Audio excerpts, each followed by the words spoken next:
Muito bem, vamos configurar agora, vamos achar as telinhas de configuração para os endereços IP.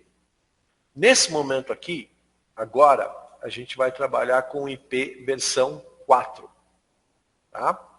É mais fácil da gente entender, é mais tranquilo, é um primeiro contato, então é o que a gente vai fazer. Depois, quando a gente já tiver uma certa tarimba, uma certa experiência, aí nós vamos lá para o IPv6. Tá bom? Então, neste momento aqui, trabalharemos com IPv4. Deixa eu abrir aqui um bloquinho de notas, só para ajudar a gente a entender. Então, nós vamos trabalhar com IP versão 4. Deixa eu colocar aqui uma fonte maior. Vamos trabalhar aqui, por exemplo, com 28, para ficar visível. Então, vamos trabalhar com IPv4. E aí eu quero que vocês lembrem, ó, o IPv4 ele é formado por 4 conjuntos numéricos separados por pontinhos. Então, a gente tem o que se chama de octetos, né? São 4 octetos, 4 números separados por pontinhos. Então a gente vai ter um número aqui, ponto, um número aqui, ponto, um número aqui, ponto, outro número aqui. Então isso aqui, cada conjunto de 3 números, né, corresponde a um octeto.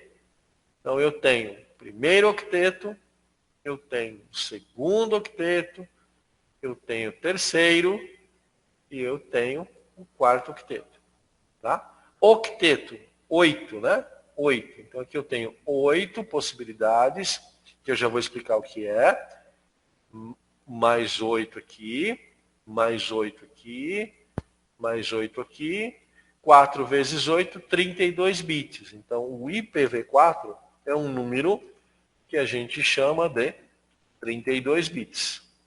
Tá, eu falei 8 números, falei octeto. Na verdade, esses números têm uma associação matemática que é o seguinte: 2 elevado à oitava potência. Tá? 2 elevado a 8. Que é mais ou menos isso aqui, ó. 2 elevado à oitava potência. Né? Por que 8? 8. Porque 8 bits formam um byte. E antigamente, esta era uma unidade muito utilizada. Então, 8 bits formam um byte. Então, a gente tinha um endereço aqui de 4 bytes. Cada byte com 8 bits. 4 vezes 8, 32 bits. Olha que bacana. Nada foi feito na base do achismo. Tudo tem uma justificativa. Em termos numéricos, né, o 2 elevado à oitava potência são 256 valores diferentes. Então a gente vai do 000, vamos do 000 até 255. Por quê? 256? Porque 255 mais 1, que é o 000. A gente também conta o 000. Então dá 256 valores. Ah, professor, essa conta não está certa, não. Ó, vamos abrir um parênteses aqui, ó. Vou abrir um parênteses, tá? Me ajuda aí, ó. 2 vezes 2 vezes 2 vezes 2, 4 vezes, 5 vezes, 6 vezes, 7 vezes, 8 vezes. Se você pegar 2 vezes 2 vezes 2, vai dar 256. Que são esses valores aqui que a gente acabou de encontrar. Tá? Então, quando a gente trabalha com IPv4 32 bits, esses octetos representam valores do 000 até 255. Quer ver um exemplo aqui? Ó? Vou dar um exemplo aqui. Então, vamos imaginar que você começou a construir um número assim, ó, um IP assim, 117.231.085.001. Isso aqui é um número IPv4. Este é um número IPv4. Tá? Este é IPv4. Pegar um outro agora. Vamos imaginar que você começou a construir a sua rede, o seu ambiente de rede, e aí você colocou um endereço IP desse jeito, ó. 280.312.017.113. Esse endereço aqui, ó, que eu coloquei, ele não é IPv4. Por que não é? Porque cada octeto só pode ir de 000 até 255. Então, 280 é além, este número já não é IPv4. Se qualquer um desses octetos for maior do que 255, já não é IPv4. Ah, posso ter um número assim, ó, 000.000.000.000.000?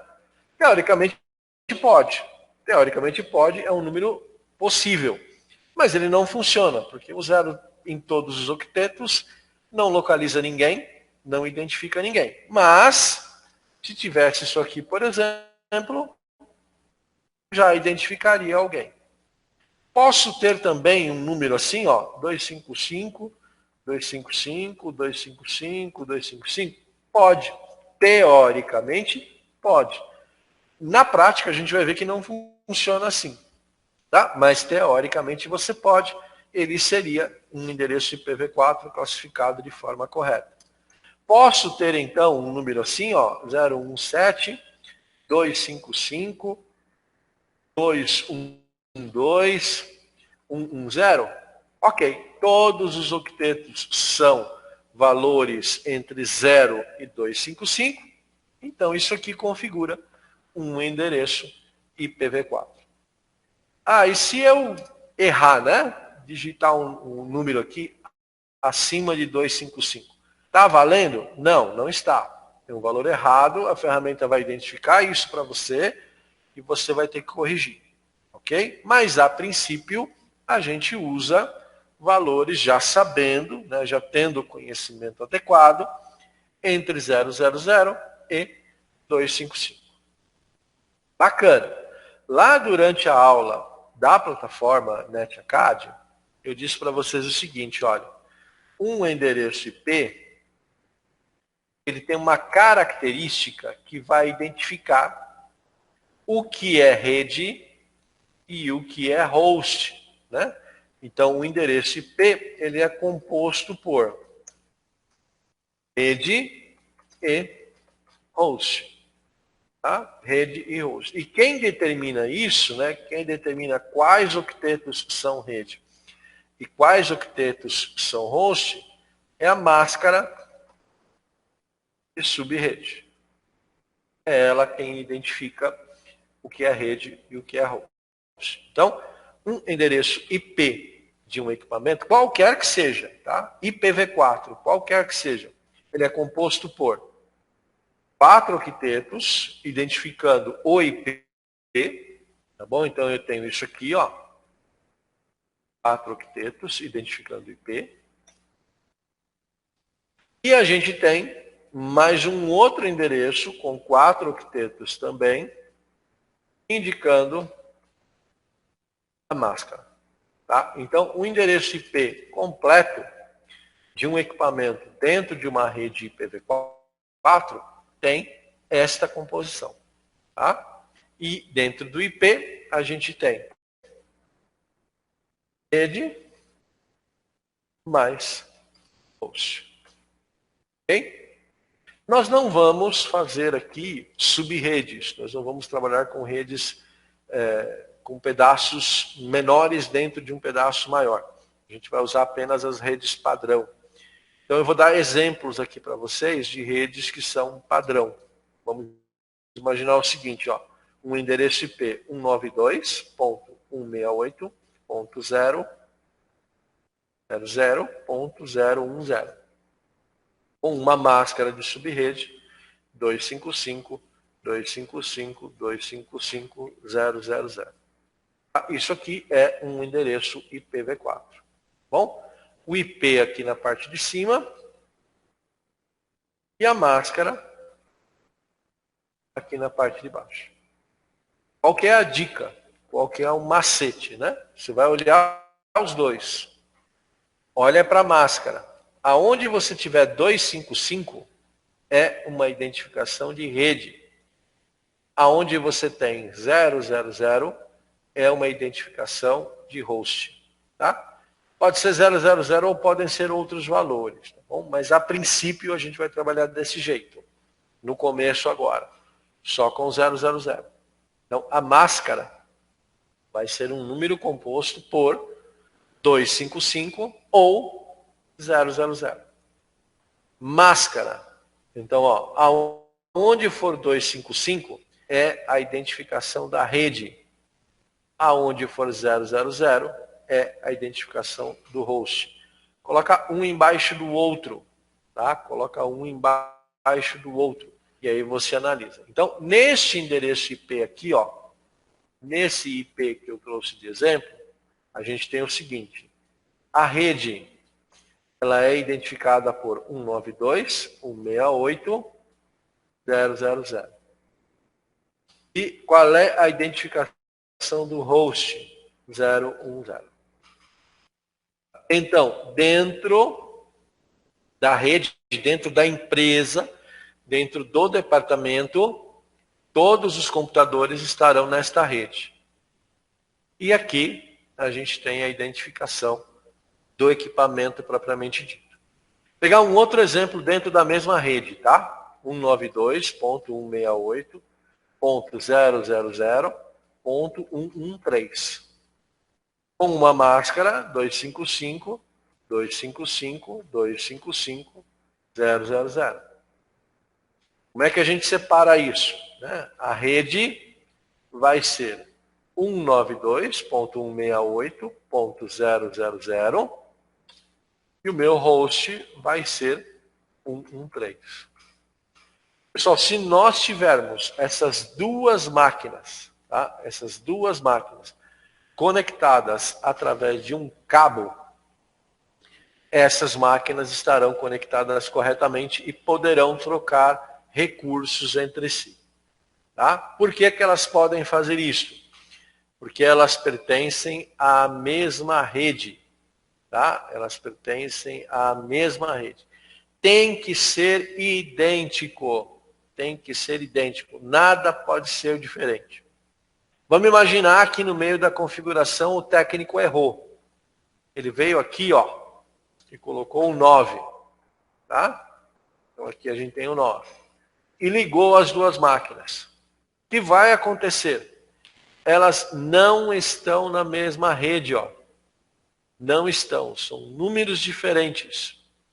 Por estarem em redes diferentes, elas não trocam arquivos, elas não compartilham arquivos. Para fazerem isso, eu preciso fazer uma configuração especial na rede. Mas, se eu colocar esta máquina em contato com esta máquina, diretamente, elas não vão conversar. Olha que grave, né? Um número apenas errado faz com que essas máquinas não consigam trocar arquivos entre si. Tá bom? Então, para poder trocar arquivos entre si, as redes precisam ser idênticas.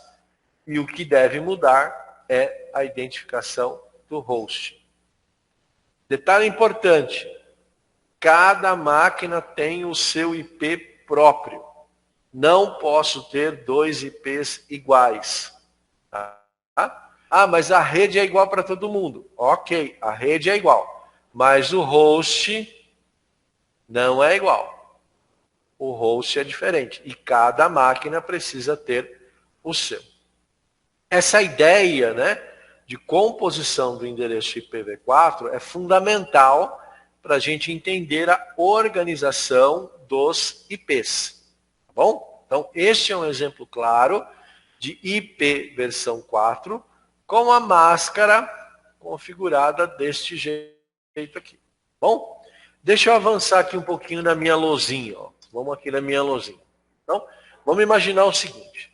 O técnico foi lá na máquina, e configurou uma rede desse jeito aqui, ó, 132, 010, 117, 231. E colocou a seguinte máscara de subrede: 255, 255, 255, 000. O que você já sabe olhando para cá? A rede é 132, 010, 117. Essa é a rede. E que o host é 231. Então, se alguém precisa conversar com a máquina 231, precisa ter o mesmo endereço de rede. Tá? Só olhando para o IP e para a máscara, você já sabe quem é rede, quem é host. Segunda preocupação, né? Uma preocupação secundária mais importante. Não pode passar de 255 aqui, né? Não pode ter 232, não pode ter 332 aqui. O máximo é 255. Agora vamos apagar aqui, ó. Vou apagar aqui. Vou apagar aqui. Vamos imaginar que o técnico foi lá nesse cliente, né? Fez a configuração de IP manualmente e configurou a máscara de rede também. E aí ele configurou da seguinte forma: 255, 255, 000, 000. Opa, mudou alguma coisa aqui. O que é que mudou? Os octetos que estão em cima do 255 compõem a rede. Então a minha rede é esta aqui, ó, 132.010. Essa é a minha rede só, tá? O host, qual que é? 117.231. Então observa que eu ampliei o número de possibilidades de equipamentos. A gente usa isso aqui, com a máscara de subrede configurada desse jeito, quando eu tenho uma rede muito grande, com muitos equipamentos aqui. Então aí eu acabo ampliando o número de hosts que eu posso colocar. Então aqui eu posso colocar 255, e aqui eu posso colocar até 255 também. Então, dependendo da aplicação que eu quero, dependendo da situação que eu preciso, eu ajusto a minha máscara de subrede. Tá? Esta é uma questão que você precisa ter muito clara aí na sua cabeça, né? Olhou para o endereço, você já sabe o que é rede e o que é host. Bacana? Então deixa eu